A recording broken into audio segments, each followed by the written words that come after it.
கடகலக்கணத்துக்கு புதன் பெரிய ஒரு நன்மை கொடுக்கக்கூடிய கிரகம் கிடையாது. ஏன்னா சந்திரன் என்னதான் புதனுக்கு பிடிக்கிற கிரகமாக இருந்தாலும் புதனுக்கு சந்திரன் பிடிக்காது. அப்படிங்கிறப்ப புதன் திசை மிகவும் சுமாரான ஒரு பலனை தான் கொடுப்பார்.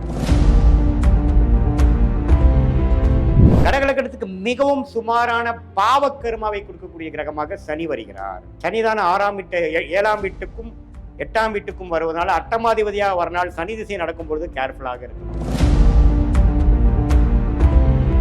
சூரியன் நல்ல இடத்துல இருக்கும் பொழுது நல்ல ஒரு தன லாபங்கள் கொடுக்கக்கூடிய அமைப்பு. சூரியனே 11ஆம் இடத்துல இருக்கிறார், ரிஷபத்தில் இருக்கிறார், அற்புதம். சூரியன் 10ஆம் இடத்துல இருக்கிறார், அற்புதம்.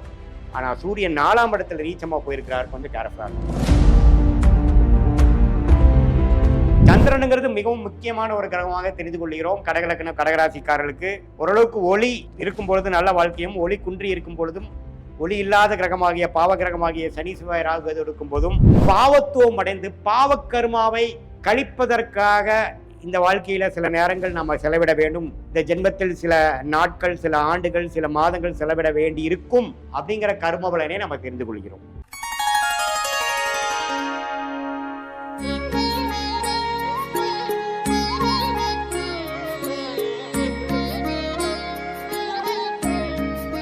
வணக்கம், நான் உங்கள் அன்பான சயின்டிபிக் வேதிக் அஸ்ட்ராலஜர் அஸ்ட்ரோரஞ்சி பேசுகிறேன். நல்லது நினைப்போம், நல்லதே நடக்கும். தொடர்ந்து நம்மளுடைய வீடியோஸ்லாம் பார்த்துட்டு இருப்பீங்க நம்புறேன். அறிவியல் சார்ந்த ஜோதிட கருத்துக்கள் சயின்டிபிக் வேதிக் அஸ்ட்ராலஜி முறையில் எந்த விதத்திலும் மிகைப்படுத்தாமல் உள்ளது உள்ளவாறு பார்த்து கொண்டிருக்கிறோம். அந்த அடிப்படையில் பார்த்தீங்கன்னா இந்த வீடியோவில் கடக லக்னம் கடக ராசியில் பிறந்தவங்களாக நீங்கள் உங்களுக்கு எந்தெந்த கிரகம் உங்களுக்கு நன்மை பயக்கக்கூடிய கிரகமாகவும் எந்தெந்த கிரகம் தீய கர்மாவை கொடுக்கக்கூடிய கிரகமாகவும் வரப்போகுதுங்கிறது கொஞ்சம் டீட்டெயில்டாக எந்த விதத்திலும் மிகைப்படுத்தாமல் பரிகாரங்கள் அது மாதிரி விஷயத்துக்கு போகாமல் உள்ளது உள்ளவாறு நம்ம பார்க்க போகிறோம். அதுக்கு முன்னாடி ஃபஸ்ட் டைம் நம்ம சேனலுக்கு வரவங்க மறக்காமல் சப்ஸ்கிரைப் பண்ணுங்கள். உங்களுக்கு பிடித்த வீடியோஸை ஃப்ரெண்ட்ஸ் அண்ட் ஃபேமிலிஸ்க்கு ஷேர் பண்ணுங்கள். இப்போ பாருங்கள், நம்ம வீடியோக்குள்ளே போவோம். இப்போ பார்த்தீங்கன்னா கடக லக்னத்தில் பிறந்தவங்களா இருந்தாலும் சரி, கடக ராசியில் பிறந்தவங்களா இருந்தாலும் சரி, உங்களுக்கு மிகவும் முக்கியமான கிரகம் என்னென்னா சந்திரன். அவர் தான் உங்களோட உடல், உள்ளம், மனசு, உங்களுடைய செயல்திறன், நேச்சுரல் டெண்டன்சி என்று சொல்லப்படுகிற உங்களுடைய பர்சனாலிட்டியை ரூல் பண்ணக்கூடிய ஒரு கிரகமாக கடக லக்னத்தோட அதிபதியாகிய கடக ராசியோட அதிபதியாகிய சந்திரன் வருகிறார். அவர் எந்த அளவுக்கு திருட்பலம் பெறுகிறார், ஒளி பெறுகிறார்.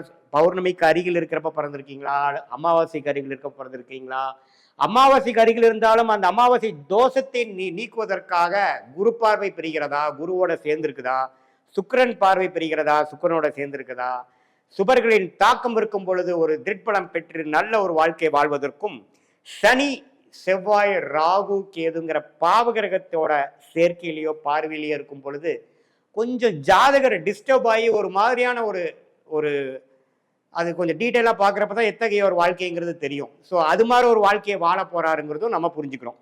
ஸோ ஒரு திருட்பலம் பெறும் பொழுது, சுபகிரகத்தின் தாக்கம் இருக்கும் பொழுது அற்புதமான ஒரு யோகமான வாழ்க்கையும், ஒரு சனி செவ்வாய் ராகு கேது பெறும் பொழுது வாழ்க்கையில சில விஷயங்கள் பாதிப்புள்ளாகிறது. அது என்ன சில விஷயங்கள்ங்கிறது டீட்டெயிலாக போய் நம்ம அந்த எந்த கிரகம் பாதிக்கப்பட்டிருக்கு, அந்த கிரகத்தின் ஆதிபத்தியம் என்ன, எத்தனை டிகிரி சேர்ந்திருக்கு, அந்த கிரகம் எத்தகைய ஒரு தன்மை வாய்ந்ததுங்கிறத பொறுத்து நம்ம பார்ப்போம். ஸோ சந்திரனுங்கிறது மிகவும் முக்கியமான ஒரு கிரகமாக தெரிந்து கொள்கிறோம். கடகலக்கணம் கடகராசிக்காரர்களுக்கு ஓரளவுக்கு ஒளி இருக்கும் பொழுது நல்ல வாழ்க்கையும், ஒளி குன்றி இருக்கும் பொழுதும், ஒளி இல்லாத கிரகமாகிய பாவ கிரகமாகிய சனி செவ்வாய் ராகு எடுக்கும் போதும் பாவத்துவம் அடைந்து பாவக்கர்மாவை கழிப்பதற்காக இந்த வாழ்க்கையில சில நேரங்கள் நம்ம செலவிட வேண்டும். இந்த ஜென்மத்தில் சில நாட்கள், சில ஆண்டுகள், சில மாதங்கள் செலவிட வேண்டி இருக்கும் அப்படிங்கிற கர்ம பலனை நம்ம தெரிந்து கொள்கிறோம். அடுத்தபடியாக மிகவும் முக்கியமான ஒரு கிரகம், யோகத்தை கொடுக்கக்கூடிய கிரகம், வரவேண்டிய தசையான கிரகங்கள் செவ்வாய் குரு. செவ்வாய் ராஜயோக அதிபதியாக வருகிறார். எப்பவுமே ஒரு லக்ன ராசிக்கு 5ஆம் வீட்டு அதிபதி 9ஆம் வீட்டு அதிபதி தான் ராஜயோகத்தை கொடுக்கக்கூடிய ஒரு கிரகமாக வருகிறார்கள்.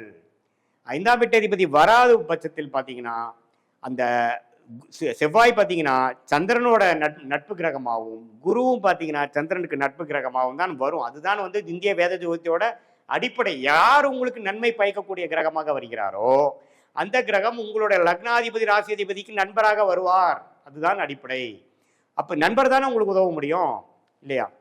ஸோ அப்படி இருக்கும் பொழுது செவ்வாய் மிகவும் நன்றாக இருந்து திருக்பலம் பெற்று அதெல்லாம் என்ன பலங்கிறது ஒரு டீட்டெயிலாக இன்னொரு வீடியோவில் பார்க்கலாம். நல்ல அமைப்பில் இருக்கும் பொழுது நல்ல ஒரு கர்மாவை வாழ்க்கையில வெற்றி பெறக்கூடிய அமைப்பு, குழந்தைகளால மேன்மை, தொழில் மேன்மை, புகழ் எல்லாத்துலேயுமே ஜெயிக்கக்கூடிய அமைப்பு. ஜாதகரே கொஞ்சம் டேலண்டடான ஆளு. எப்போ லக்னாதிபதியும் ராஜோகாதிபதியும் சம்மந்தப்படுறார், லக்னாதிபதியும் குருவும் சம்மந்தப்படுகிறார், லக்னாதிபதியும் செவ்வாயும் சம்மந்தப்படும் போது ஜாதகரே ஒரு டேலண்டான ஒரு நபராகவும், குருவோட சேரும் பொழுது அவரும் ஒரு ஒரு ராஜோகாதிபதியா இருக்கிறதுனால கடக லக்னாதிபதி ஆகிய கடக ராசியதிபதி ஆகிய சந்திரன் செவ்வாய் குருவோடு சேரும் பொழுது அற்புதமான பலன்கள் கொடுப்பார். அதே சமயத்தில் செவ்வாய் சனியோட சேர்ந்து ராகுவோட சேரும் பொழுது நான் சொன்ன பலன்கள் குறையும். நிறைய வாய்ப்புகள் இருந்து நான் அதை யூஸ் பண்ண முடியல, கைக்கு வந்தது வாய்க்கு வரவில்லை அப்படிங்கிற மாதிரி ஒரு தாக்கத்தை கொடுக்கக்கூடிய ஒரு கர்ம வினைகள் உங்கள் வாழ்க்கையில் செயல்பட நீங்கள் பார்ப்பீர்கள், குறிப்பாக அந்த செவ்வாய் திசையில. அதே சமயத்தில் குரு நீச்சமா போயிட்டார், ராகுவோட ஒரு 5 டிகிரிக்குள்ள போயிட்டார், சனியோட சேர்ந்து விட்டார் அப்படிங்கிற மாதிரி ஒரு இக்கட்டான ஒரு சூழ்நிலை இருக்கும் பொழுது, இருக்கக்கூடாத இடத்துல இருக்கும் பொழுது என்னதான் ராஜயோக திசை நடந்தாலும் சில விஷயங்கள் எங்களுக்கு திருப்தியாக இல்லை, சில வாழ்க்கையில சில செட்பேக்ஸ் நான் ஃபேஸ் பண்ண வேண்டியதா போச்சு அப்படிங்கிற மாதிரி ஒரு அமைப்பு கொடுக்கக்கூடிய அமைப்பு இருக்கு. ஸோ அதே ஒரு நல்ல மேன்மையாக 9ஆம் வீடுங்கிற பாகிஸ்தானத்துக்குள்ள கனெக்ட் ஆகும் பொழுது, 5ஆம் வீட்டில் கனெக்ட் ஆகும் போது ஆட்சி உச்சம் பெற்று நட்பு வீட்டுக்கு குறையாமல் இருக்கும் பொழுது அற்புதமான பலன்களை இந்த செவ்வாய் திசையும் குரு திசையும் கொடுப்பார் கடகலக்ன கடகராசிக்காரருக்கு நீங்க தெரிந்து கொள்ள வேண்டும். இதுதான் ஒரு மிக முக்கியமான ஒரு 3 கிரகங்கள், சந்திரன் குரு செவ்வாய். கடகலக்கணத்துக்கு மிகவும் சுமாரான பாவக்கருமாவை கொடுக்கக்கூடிய கிரகமாக சனி வருகிறார். சனிதான் 6ஆம் வீட்டு 7ஆம் வீட்டுக்கும் 8ஆம் வீட்டுக்கும் வருவதனால அட்டமாதிபதியாக வரனால் சனி திசை நடக்கும் பொழுது கேர்ஃபுல்லாக இருக்கணும். சனி ஓரளவுக்கு திருப்பலம் பெற்று சுபர்களின் தாக்கம் இருக்கும் பொழுது ஓரளவுக்கு பரவாயில்லைங்கிற மாதிரி இருக்குமே ஒழிய, சனி ராகு செவ்வாயோட ஒரு க்ளோஸ் காம்பினேஷன் இருக்கும் பொழுது, பார்வையில் இருக்கும் பொழுது ஒரு பாவத்துவமான ஒரு பிரச்சனைகளும் வாழ்வாதாரமே கொஞ்சம் கெடுற மாதிரியும், திருமண விஷயங்கள், குழந்தை விஷயங்கள், ஆயுசு விஷயங்கள், ஆயுசுக்கு ஒப்பான கண்டங்கள், அது மாதிரி விஷயங்கள்லாம் கொடுக்கறதுக்கு வாய்ப்புகள் இருக்கு. அது மாதிரி ஒரு பாவக்கருமால தான் நம்ம பிறந்திருக்கோம். குறிப்பாக சனி திசையில கண்ணுக்கு எதிராக அது மாதிரி பார்க்க வேண்டியது வந்துடும் அப்படிங்கிறது நம்ம தெரிஞ்சுக்கிறோம். ஸோ உங்களுடைய கடகலக்கணம் கடகராசிக்காரர்களுக்கு சனி எங்க இருக்கிறாருங்கிறது ரொம்ப முக்கியம். சனி திசை எப்போ நடக்க போகுதுங்கிறது முக்கியம். சனி புக்திகள்லாம் நீங்க கேர்ஃபுல்லா பார்க்கணும். எது மாதிரி தாக்கத்தில் இருக்கார், குரு சுக்கிரன்கிற சுபகிரகத்தின் தாக்கத்தில் இருக்கிறாரா, ராகு செவ்வாய்ங்கிற பாவகிரகத்தின் தாக்கத்தில் இருக்காராங்கிறது பார்த்து தெரிஞ்சுக்கணும். இதுதான் ஓவராலான ஒரு அமைப்பு. சரி, இதை தவிர்த்து ஒரு நியூட்ரலான அமைப்பு இருக்கக்கூடிய கிரகம் ஆகிய 2ஆம் வீடு தனஸ்தானாதிபதி ஆகிய சூரியன் எப்படி இருக்காருன்னு நீங்க பார்த்துக்கணும். சூரியன் நல்ல இடத்துல இருக்கும் பொழுது நல்ல ஒரு லாபங்கள் கொடுக்கக்கூடிய அமைப்பு. சூரியனே 11ஆம் இடத்துல இருக்கிறார், ரிஷபத்தில் இருக்கிறார், அற்புதம். சூரியன் 10ஆம் இடத்துல இருக்கிறார், அற்புதம்.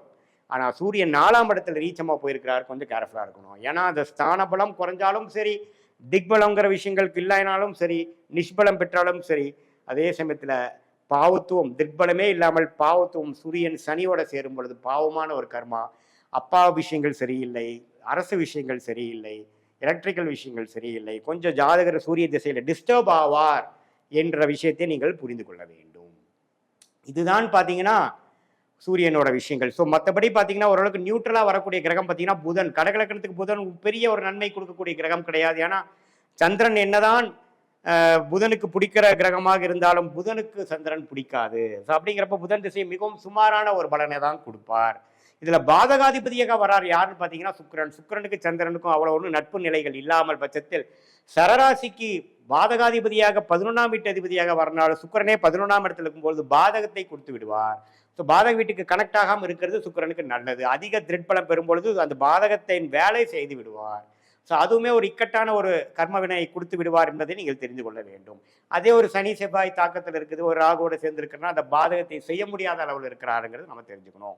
ஸோ இந்திய வேத ஜோதிடமே பார்த்தீங்கன்னா நம்ம நுணுக்கமான விஷயங்கள் மேலோட்டமாக பார்த்துட்டு ஆன்சர் சொல்லிட்டு போகக்கூடிய அளவுக்கு அது ஒரு சாதாரணமான ஒரு சாஸ்திரம் கிடையாது. இதனால தான் பார்த்தீங்கன்னா ஜோதிடம் பொய் என்று சொல்லக்கூடிய அமைப்பு வந்துருது. எல்லாமே நுண்ணிப்பாக பார்த்து அதுக்கு வேணுங்கிற கர்ம வினைகள் எப்படி செயல்படுங்கிற சொல்லக்கூடிய ஒரு அற்புதமான ஒரு நம்பவே ஒரு அக்யூரேட்டாக மைன்யூட்டாக பார்க்கக்கூடிய ஒரு சாஸ்திரமாக இந்திய வேத ஜோதிடம் வருகிறது.